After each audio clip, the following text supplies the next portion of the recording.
Hey hello ভাই বোন বন্ধুরা, কি অবস্থা সবার? তো চলে আসলাম নতুন আর একটা ভিডিও নিয়ে। এই ভিডিওতে আমি সচরাচর যেরকম ভিডিও করি ওইরকম না। দুই পাশে আমার হচ্ছে দুইটা স্টুডেন্ট, তারা পিভির স্টেটে আসছে। উম, তারা এখানে 1 বছর ধরে আছে। তাদের প্রিপারেটরি কোর্স কিছুদিনের মধ্যে শেষ হবে। তারা এই 1 বছরে নতুন একটা সিটিতে আসার পরে তাদের ভার্সিটির কি অভিজ্ঞতা হয়েছে, শহরের কি অভিজ্ঞতা, এবং এই শহরে কাজ কাম কেমন আছে, স্টুডেন্টদের জন্য জব অপরচুনিটি কেমন, স্টুডেন্টরা এসে জব করে সবকিছু ম্যানেজ করতে পারবে কিনা, এই বিষয়ে তাদের মুখ থেকেই বাস্তব অভিজ্ঞতা নিব। আমরা তো দূর থেকে বলি, তো তাদের কাছ থেকে আজকে বাস্তব অভিজ্ঞতা নিব সিটি সম্পর্কে, ভার্সিটি সম্পর্কে, ভার্সিটির অথরিটি সম্পর্কে, টিচারদের আচরণ কেমন ছিল তাদের তাদের প্রতি, যেহেতু এখানে বাংলাদেশি খুব একটা বেশি নাই, তাদেরকে কিভাবে টিচাররা ট্রিট করছে, প্রত্যেকটা বিষয়ে তাদের বাস্তবমুখী বাস্তবসম্মত আহ, হচ্ছে তাদের মুখ থেকে শুনবো। তো ভিডিওটা অবশ্যই অনেক ইনফরমেটিভ হবে, আপনারা প্রথম থেকে শেষ পর্যন্ত দেখেন। যারা এই সিটিতে আসতে আগ্রহী, অনেকের মুখেই শুনতেছি, যারা আসতে আগ্রহী তারা এই সিটি সম্পর্কে খুব একটা যত প্রশ্ন আছে মনের মধ্যে সবকিছু ক্লিয়ার হয়ে যাবে ইনশাল্লাহ। তো প্রথমে যাই হচ্ছে আমার বাম পাশে দাঁড়ায় আছে কাউসার। কাউসারের মুখ থেকে শুনি তার নাম, পরিচয়, কোথা থেকে আসছে। ও প্রথমে ওর ব্যক্তিগত পরিচয়টা দিক। ঠিক আছে। আসসালামু আলাইকুম। আমার নাম মোহাম্মদ কাউসার হোসেন শুভ এবং আমি ঢাকা থেকে এসেছি। ছোটকালে ঢাকা থেকে বড় হয়েছে এবং বাইরে যাওয়ার প্ল্যান ছিল।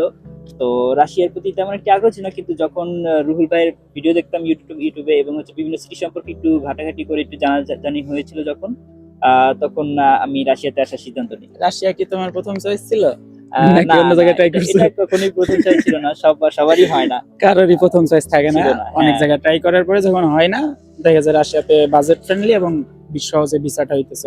তখন আমরা এখানে আসছি। তো এবারে আমরা আচ্ছা। চলে যাই আমার ডান পাশের ব্যক্তি, অত্যন্ত সুদর্শন, যারা দেখতে স্যার ম্যাডাম পর্যন্ত ক্রাশ খাই। হ্যাঁ, তো তার কাছে চলে যাই। শামীম, তোমার হচ্ছে নাম পরিচয় দাও। আসসালামু আলাইকুম।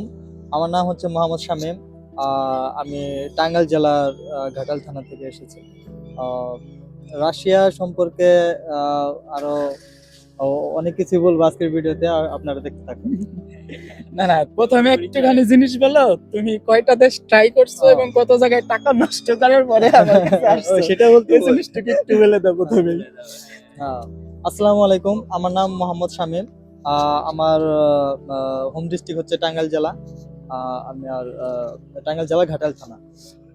প্রথম অবস্থায় আমি ইউরোপের একটা কান্ট্রিতে ট্রাই করছিলাম, সেটা হচ্ছে যে মাল্টা।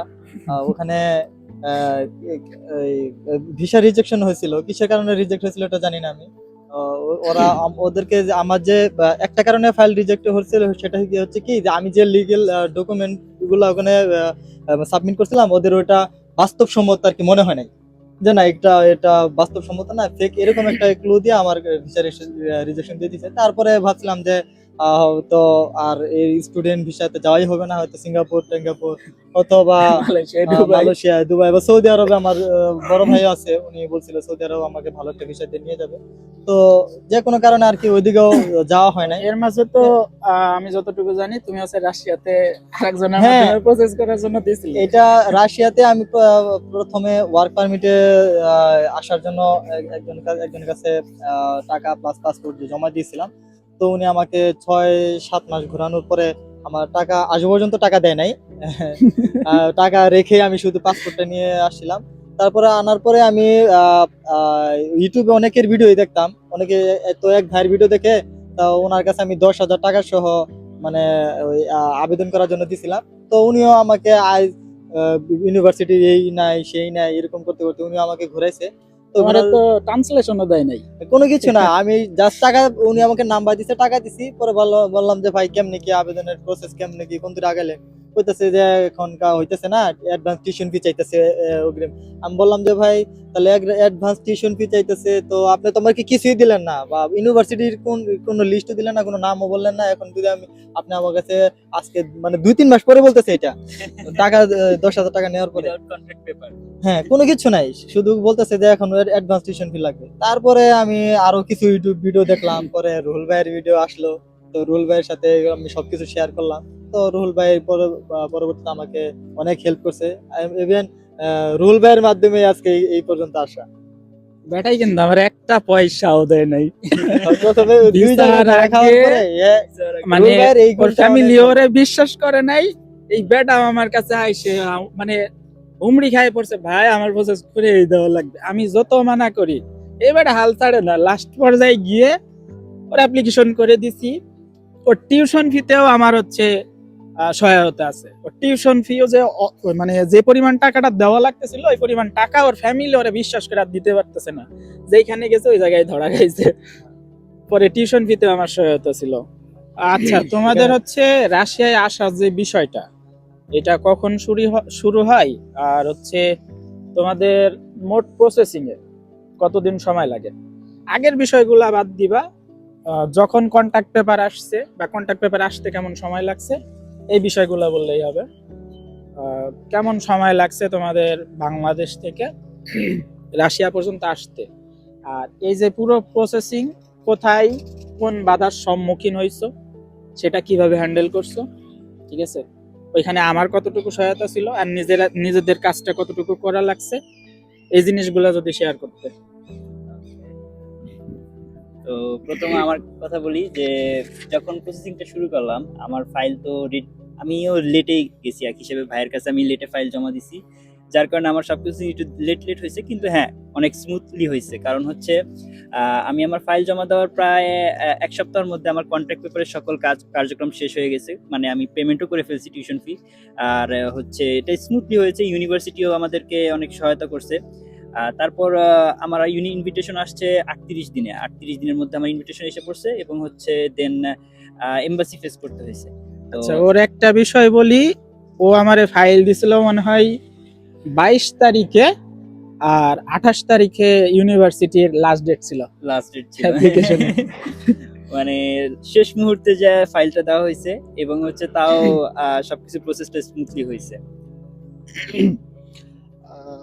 তোমার কন্ট্যাক্ট পেপার আসার পরে টিউশন ফি পে করছো। টিউশন ফি পে করার পরে 38 দিনের মাথায় পাইছো হচ্ছে ইনভিটেশন লেটার। ইনভাইটেশন পাওয়ার পরে কি প্রসেসটা ছিল? ইনভিটেশন পাওয়ার পরে মূলত মেইন প্রসেস ছিল এখন হচ্ছে ভিসা এমবাসি ফেস করার জন্য রেডি হওয়া। এবং এটা একটা অনেক টাফ ছিল, কারণ আমরা যখন এমবাসি ফেস করতে গিয়েছিলাম তখন কোনো অ্যাপয়েন্টমেন্ট সিস্টেম ছিল না যেমনটা এখন আছে। তখন হয়তো বা লাইনে দাঁড়ায় থাকতে হতো মাসের পর মাস।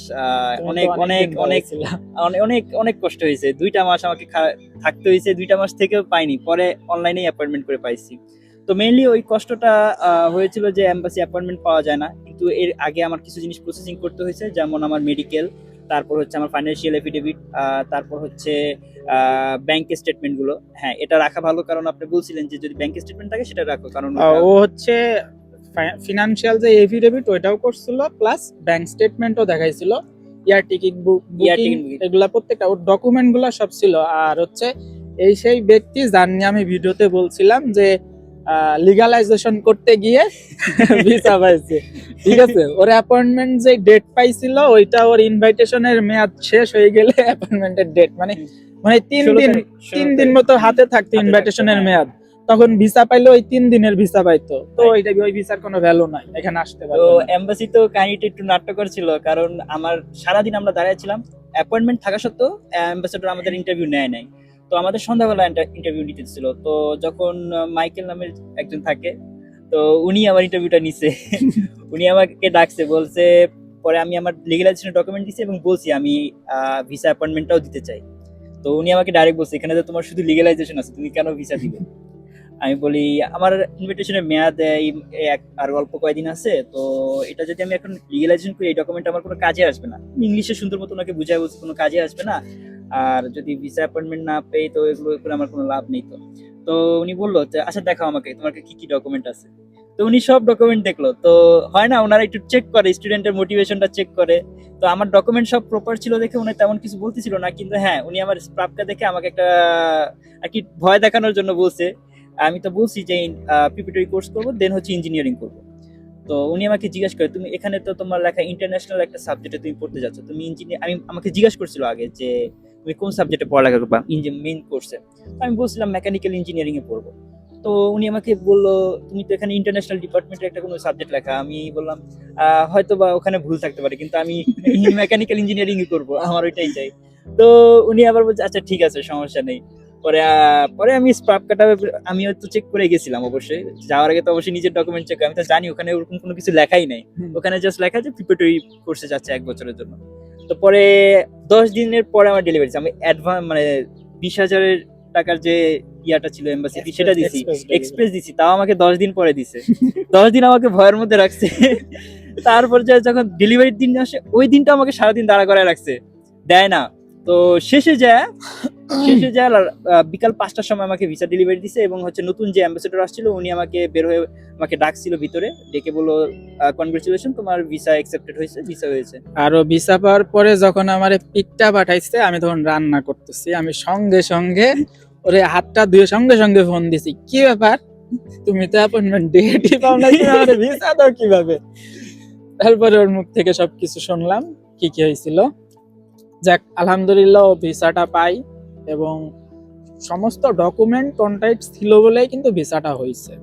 হ্যাঁ, আর ও ভিসাটাও অল্প দিনের ভিসা পাইছিল। হ্যাঁ আমি কতদিন? মাত্র জানুয়ারি 20-25 দিনের মতো, হ্যাঁ 28 দিনের 28 ভিসা দিনের পাইছিল। পাইছিলাম। 3 দিন পরে টিকিট পাইছিল, টিকিটও তখন সংকট ছিল। মানে আমার একটা অনেক কষ্ট রকম তি- অবস্থা ছিল, 3 কারণ দিন পরে টিকিট পাইছিল, আসার জার্নি আবার ভিতরে 1 দিন 2 দিন। একদিন ওর হাতে ইনভাইটেশন কি? ডেট ছিল, তুমি যখন ভিসা এক্সটেনশনের জন্য জমা দাও হ্যাঁ। তখন কত দিনের ডেট তোমার ছিল? তখন আমার কাছে ছিল 20 দিনের। 20 দিনের ডেট ছিল। ইউনিভার্সিটি ওর একটা ভয় দেখাইছিল প্রথম পর্যায়ে। ও তো ভয়ে আমারে ফোন দিছে, বলে যে ভাই ইউনিভার্সিটিতে বলে ভিসা এক্সটেনশন হবে না, অথচ আমি তো ম্যামের সাথে কথা বলছিলাম। তো সবকিছুই হয়েছে, পর একটু বেশি ইভেন তো ভিসা এক্সটেনশন একটা জিনিস হয়েছে যে যারা আমার আগে দিছে সাবমিট করছে পাসপোর্ট, তাদের ভিসা এক্সটেনশন আগে হয় না, তাদের আগে আমারটা ডেলিভারি দিয়ে দিছে। তবে যাই হোক, এখানে আমার বা তোমার কারো দোষ নাই, এটা বিধাতা লিখে রাখছিল যে লিখে তোমার এই সিস্টেমে করবা। কারণ তখন হচ্ছে অ্যাম্বাসিডর 10 দিন বা 15 দিনের ছুটিতে চলে গেছিল। চলে গেছে।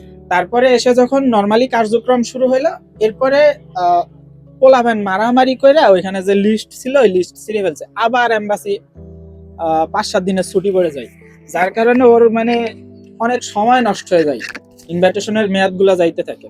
আবার ক্রিসমাসের ছুটি চলে আসে। ক্রিসমাসের ছুটি আবার চলে আসছিল মাঝখান দিয়ে। করে দাও না।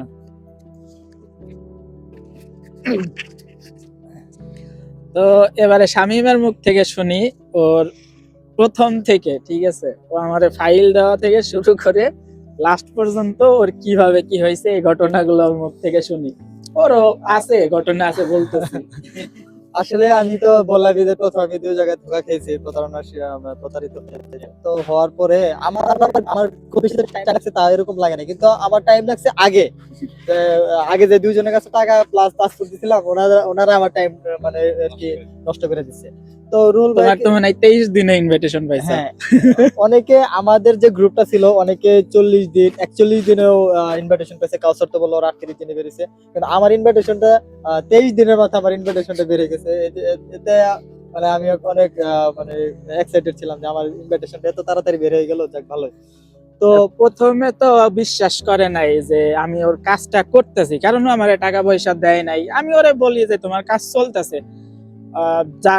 প্রথমে কয়েকজনের ইয়ে আসে, ডকুমেন্ট বের হয়, ও বিশ্বাস পায় না যে আমি কাজ করতেছি, কারণ ওদের ফাইল তো আমি আগে দিছি, ওদের ফাইল আগে বের হবে। তো একটু মনে মনে সন্দেহ পোষণ করতো, আমারে কিছু বলতে পারতো না, স্টুডেন্টদের মধ্যে আলোচনা করতো। পরে ভাইয়ের কাছে কবে দিলাম, জুলাইয়ের শেষের দিকে মনে দিলাম, জুলাই আগস্ট সেপ্টেম্বর।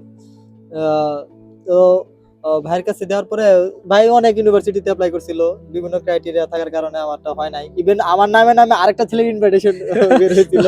ও এই কারণে তোমার প্রথমের দিকে একটু সময় গেছিল, কারণ আমি একটা ইউনিভার্সিটিতে অ্যাপ্লাই করছিলাম, শামীম নামে 2 জন ছিল, তো এইটা গরমিল হয়ে গেছে ফাইলের মধ্যে। পরে ওই শামীমের ইনভাইটেশন আসছে, এটা আসে নাই, মানে মিসিং হয়ে গেছে ফাইল। আমি মনে করছি মানে এটাই প্রসেস চলতেছে।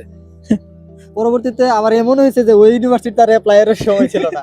পরে ভাই আমাকে বললো যে তিবের একটা শহর আছে, সো শহরটা অনেক ভালো আছে, শান্তশিষ্ট, তো তুমি যদি চাও তাহলে তোমার আমি ওই ইউনিভার্সিটিতে আবেদন করে দিই। আমি কই, ভাই আমার কথা হলো যে ভাই আমার স্বপ্ন যে আমি বিদেশে যে পড়াশোনা করব, আপনি যে কোনো একটা স্টেটে আপনার যেটা ভালো মনে হয়, আপনি যেহেতু ওখানে আছেন আপনার যেটা ভালো মনে হয়, আমার কোনো নাই। আমার শুধু ওখানে যে যাওয়ার পরে পড়াশোনা প্লাস সবকিছু ঠিকঠাক থাকলে হয়েছে, আমি যাই মানে যেতে পারলে হয়েছে আর কি, এক কথাই। পরে আমি ভাইয়ের উপর বিশ্বাস সম্পূর্ণ দিয়ে দিই। পরে ভাই অ্যাপ্লাই করার পরে আহ, এক সপ্তাহের মধ্যেই কন্ট্রাক্ট পেপার আসছিল।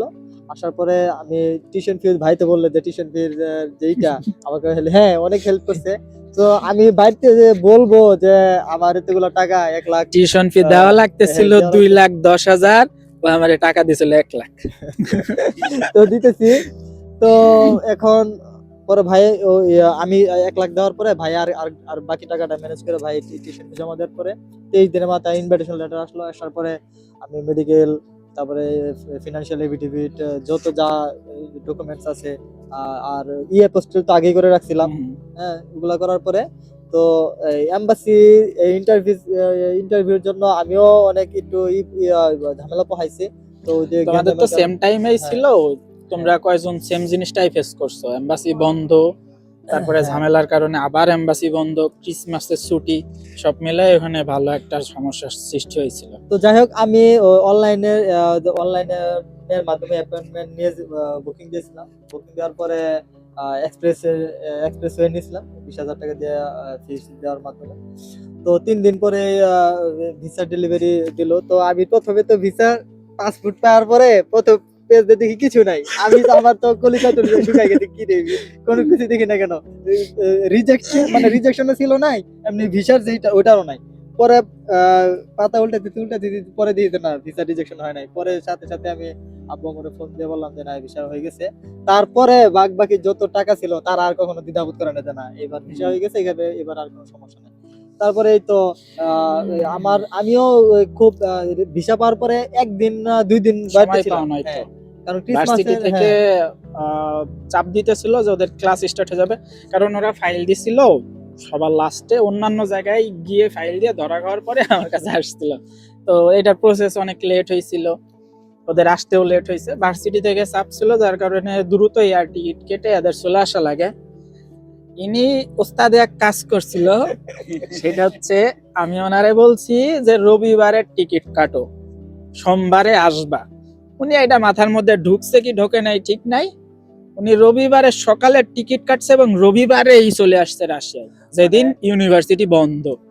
ঠিক আছে, ওই যে ইউনিভার্সিটি বন্ধ থাকলে কিভাবে ওরে রিসিভ করবে, আমারেও টেনশনে ফেলাইছে, ও নিজেও টেনশনের মধ্যে পড়ছে। মানে আমি আল্লাহ আল্লাহ ভাবছিলাম কোনটা করতেছে ভাই, ইমিগ্রেশন ছাড়লেই হয়।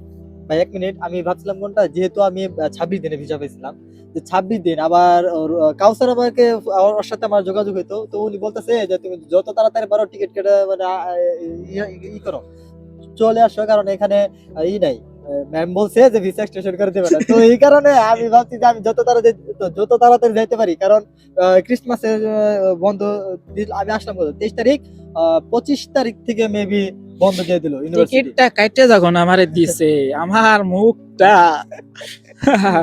রবিবারে রাত্রে কাটলেও একটা কথা ছিল, ওই রবিবার সকালে আমি তো কাটতেই বলছি ওইভাবে যে রবিবারে টিকিট কাটবে, সোমবারে সকাল নাগাদ এখানে থাকবে, মস্কো থেকে এখানে আসতে তো বেশি সময় না, 3 ঘন্টা লাগে দুপুরের মধ্যে ঢুকে পড়লেই ওর অ্যাডমিশন কমপ্লিট।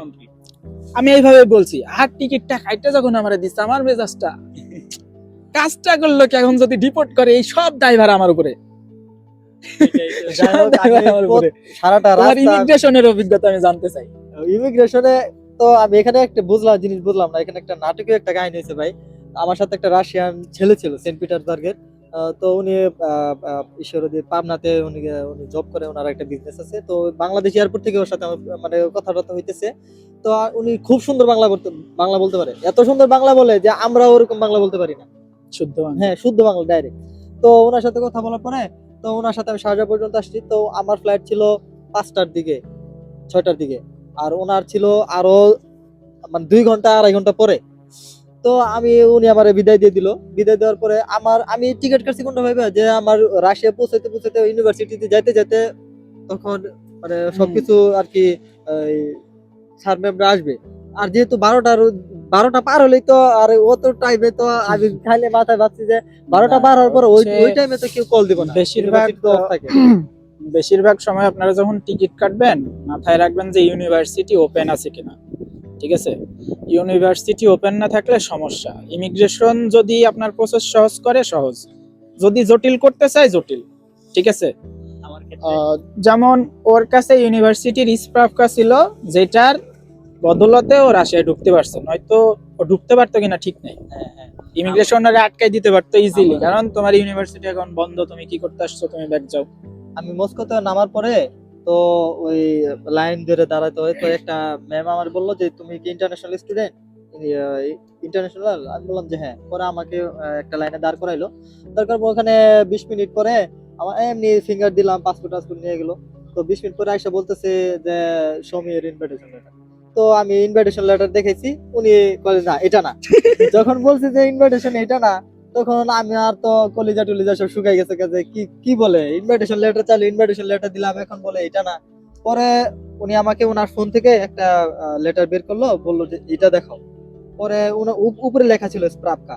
তো মানে আমাদের ইউনিভার্সিটি থেকে যেটা দেওয়া হয় আর কি।